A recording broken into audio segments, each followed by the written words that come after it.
Hi guys, welcome back to the channel. I'm David. In today's video we're actually going to be looking at painting the back scenes. So we're starting back in, I believe, March time, when I was last working on the modules, and this is when I painted the sky colour. So I'll show you my technique for using a wet mix of blue and white paint just to paint the sky, then adding clouds. I've got a few different techniques I use to paint the clouds. I'll show you those as well. This is all based on tutorials I've watched online. I've just spent hours watching painting videos, whether that be artists using acrylic paints or people using painting bottle railway back scenes themselves, and I thought I'd just chuck together this little tutorial. We'll then move forward until June, which was when I actually came back and painted all the trees in and added the detail. And there's a little bit of a focus section on how I painted the fields in the background, as that's probably the most detailed part. I hope it's going to be quite a relaxing video. I've just got some nice music in the background whilst I'm painting. And yeah, I hope you enjoy. Okay, so today's video is going to be all about painting back scenes. It's hopefully going to end up looking something like this. So what I'm going to do, I've removed everything I can. All of this stuff is glued down. So I'm going to mask that up, cover it over, and then it'll be time to start adding some more filler across here, sand the back scene down, and then prime and paint it. Okay, so I've given it a sand. You can see it's coming out quite well now. So what I'm going to do is start painting. So all I'm using here is a Wix undercoat, so it's a wood primer basically that's white. And I'll go all over with this. Then whilst it's still wet, I'm going to come along with some Wix sky blue paint and just blend down from the top, so darker at the top, lighter towards your horizon. And then it'll be time to start stippling in some clouds, and then we'll let it dry overnight before we come back at a later date and add on the trees. Okay, so I've just got a coat of white primer on there, still wet. Don't worry about brush strokes at the moment. Once you start building up layers of paint using the wet on wet technique, which I'm about to show you, we can come back with a roller and sort of smooth it all out. Down there, the creases are quite prominent, so I probably will come back with some filler again at some other point. But for the point of this video, I think it'll be fine. I can sort that out in the years to come if it still bothers me. So you literally get the same brush loaded with white paint still.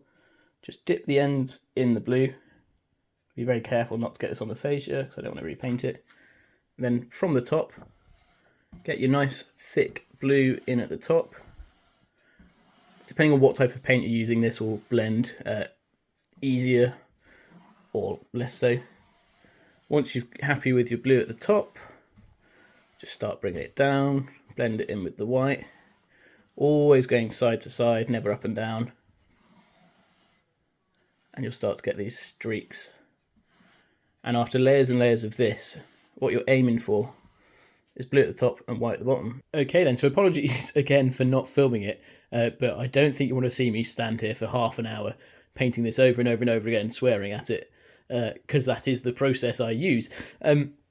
But no, so it's coming out quite well. You can see we've got the nice blend from blue down to white at the bottom. You can see I have ended up basically painting that baseboard blue at the same time because the amount that's dripping down. I've come along with a roller as well. I won't pick it up because it's currently stuck down there. But I use a normal roller just to balance it out a bit. But again, don't really worry about brush strokes, to be honest. I think it adds to it. So yeah, if you don't believe that that's blue at the top and white at the bottom, you see, do that, we're just very subtly changing the shade of that blue, but then come down the bottom where there's going to be a hillside. See how dark blue that is? So there is quite a colour difference from top to bottom. It's just really hard to tell. So the next stage then is to add some light clouds, and then we can leave it be, and we'll come back and add some trees and stuff once we've got all the scenery in and know where everything needs to go. So to add clouds, it's just going to be a case of, again, wet on wet. So you just get some white paint on the end of your brush. Do this with probably an older brush. This is just a really cheap brush I've got here that I bought at B&Q, I believe, actually. But yeah, so say I want a cloud here. You just push it in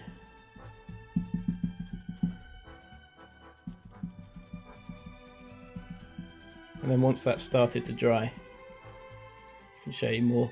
So what you want to be doing is smaller clouds towards the bottom. Probably stretch them out a bit.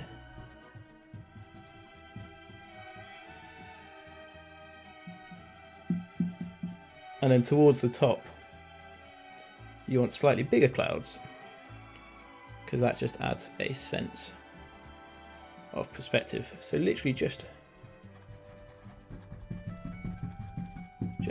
pushing the white paint into this mix. Don't be scared to have some lighter areas and some darker areas. Again, I'm by no means an artist.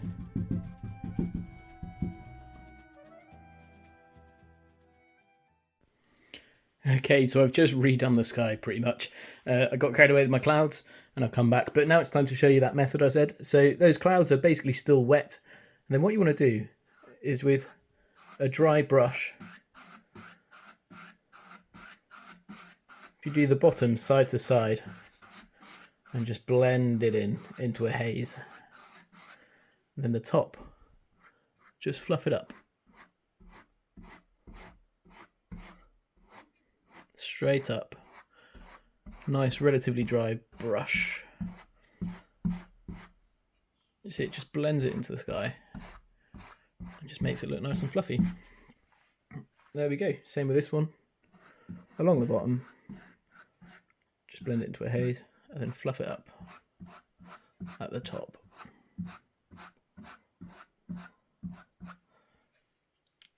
See there, there's some stuff I didn't want. Just blend that in with a finger. You see that's looking much better already. So I'm just going to keep going along doing that. So just blending the bottom and then fluffing the top. Several months later. Okay, so it's actually a couple of months later. And you can see I'm halfway through adding a load of scenery to this area. And I've started on the scenery over here. And it's now time to add some detail to the back scene. So I've just painted the sky and clouds, and I'm now going to rough out some back scene just here. So I've already just put in some lines with the airbrush, just to try and get a sense of perspective, although I'm really not happy with some of those lines. I actually think I'm going to put a sort of grass colour in somewhere along this way. This is a rough guide for the trees, although I think it's probably going to end up somewhere about there. Maybe with a larger tree just in the foreground there, and we'll see what it looks like. So I'm just using some simple artist's acrylics. We've got some various greens here, a couple of brushes. I'm going to slowly add up some detail.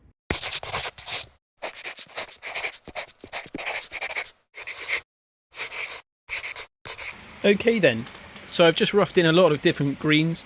The key is just to dab it on and you get this nice thin effect at the top. Just loads of different shades of green. And it's all sort of clumped together, just general foliage. I will be putting in front of this some other trees. If it's going to be a sort of standalone tree, more of a feature, then I would add a lot more detail down here. It's just a massive green. But as it's actually going to be behind some model trees, you can see it just gives that effect of depth. I did come along at the end and use just a light dusting with the airbrush of dark earth, as this brings it all together. It's a technique I use down on the scenery as well, ignoring that. It's a technique I use down on the scenery. You can see just a very light dusting of this light earth colour actually blends it all together, and it just makes it a sort of less stark contrast. You can see I think it looks quite effective. So as I said, I'm going to add some more detail in here over in the scenery video, and the next bit we'll look at in this backscene video will be over here. The following day. Right, so I'm jumping ahead very slightly.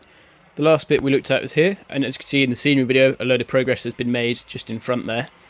And I've now moved on to this area of backscene. So what I've done is roughed in a lot of colours. Say hello to my nice new Class 117 just going past. Got a bonus from work, so I've just bought that. Anyway, I've just roughed in some greens, and just simple trees, starting with the dark colours first, and I'll come back and add highlights shortly. And you can see I've just created this nice mound as if there's two hills here, and this road carries on down some sort of small valley.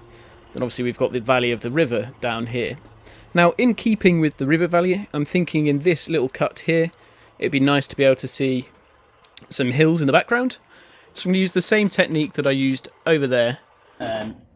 Keep finding myself not particularly happy. I did try and overpaint the fields before and it wasn't going too well. So I decided to start from scratch. So I've just roughed in some yellows and greens, and now I'm just going to add some browns. And the key here is some rectangles and squares.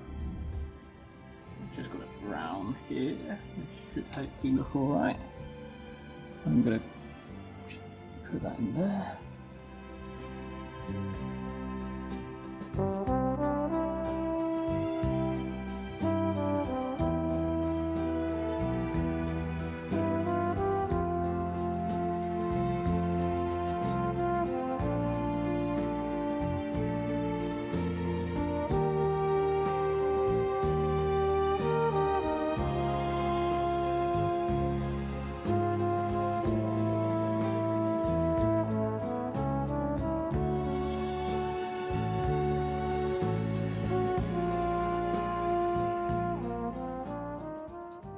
Okay, so I've mixed up a really dark green with some brown and grey going on in it as well. I'm just going to pick up this small brush, get a bit of paint on it, get it nice and close in, and it's just about small dabs of paint, just making little hedgerows.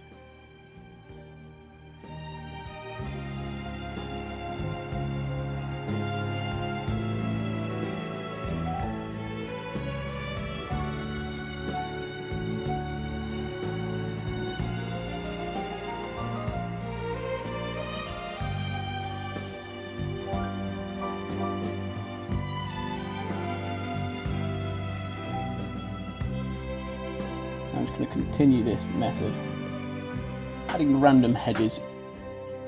You'll see what happens in a minute. Okay, so you can see all the little hedges and trees and bushes have been added, separating those fields, and it looks really effective. But now, just to blend it into the background, I've just got the airbrush with a tiny bit of white paint. I'm just going to gently go over it, trying not to get any hot spots.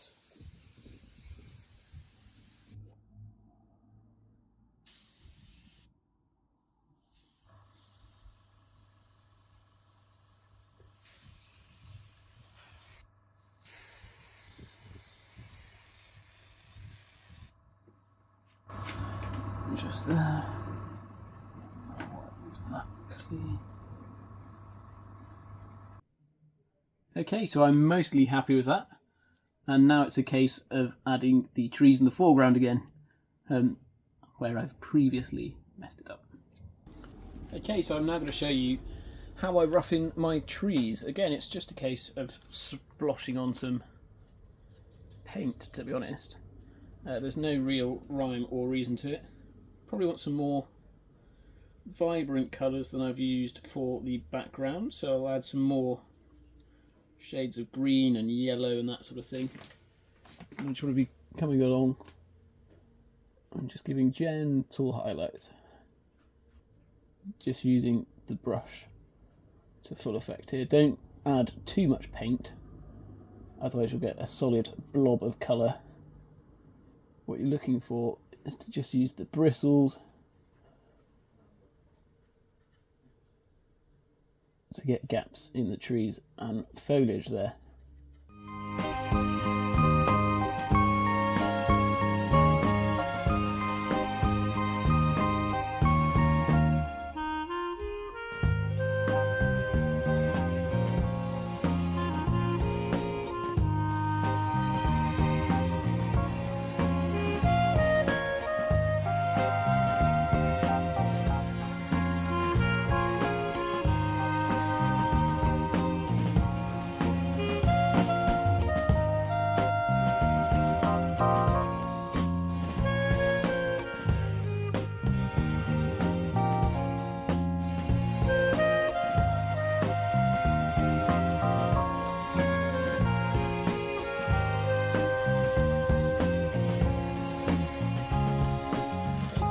add some depth to the overall scene. So I've got this blue colour that's the same as the sky blue colour. I'm just going to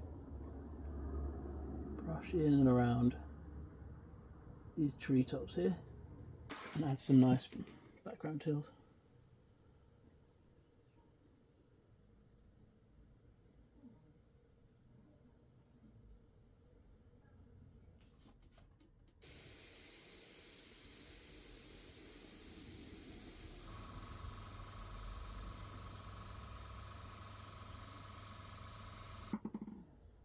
Okay, so I'm broadly happy with how that's come out now.